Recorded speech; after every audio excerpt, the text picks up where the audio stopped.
So question 3 from the homework, right? What's the IUPAC name for the following hydrocarbon, right? So our rules, we want to find the longest continuous chain.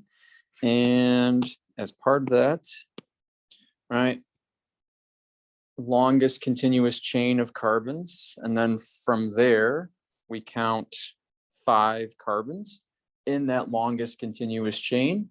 The next step is our family, right? All carbon-carbon single bonds. So it would be alkane. So we have 5 carbons, which would be pent. It's an alkane. So A-N-E. From there, we want to number this so that the most branches have the lowest number possible. So we've got 2 choices. I can number this from the left. I can number this from the right. If I number this from the left, we get 1, 2, 3, 4, and 5.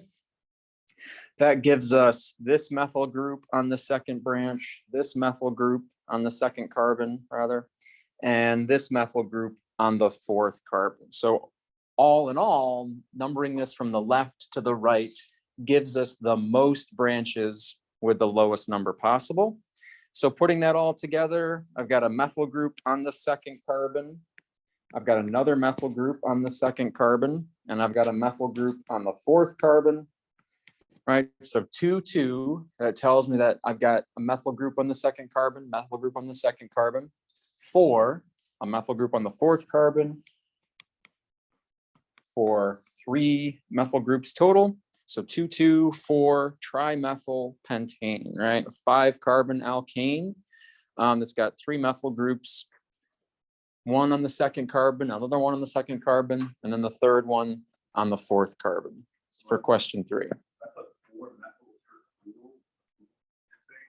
that not like that first one, CH3 on top of that carbon? Right, like this would be a tert butyl group, right? If you wanted to look at it, that would be a tert butyl group, but we always want to find the longest continuous carbon chain. So for that to be a tert butyl group, right, our main chain would have 1, 2, 3 carbons in it.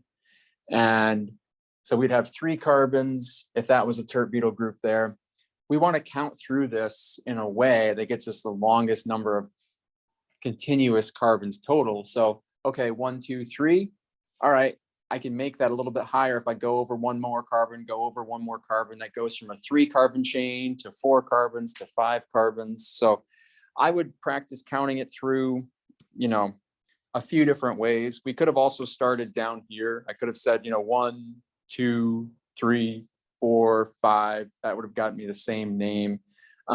So yeah, I would just practice counting it a few different ways to kind of see, what is the highest number of carbons that I can get possible? Because that's where we start. What's the longest continuous chain of carbon? Yeah, any other questions on 3? All right, where are we headed next?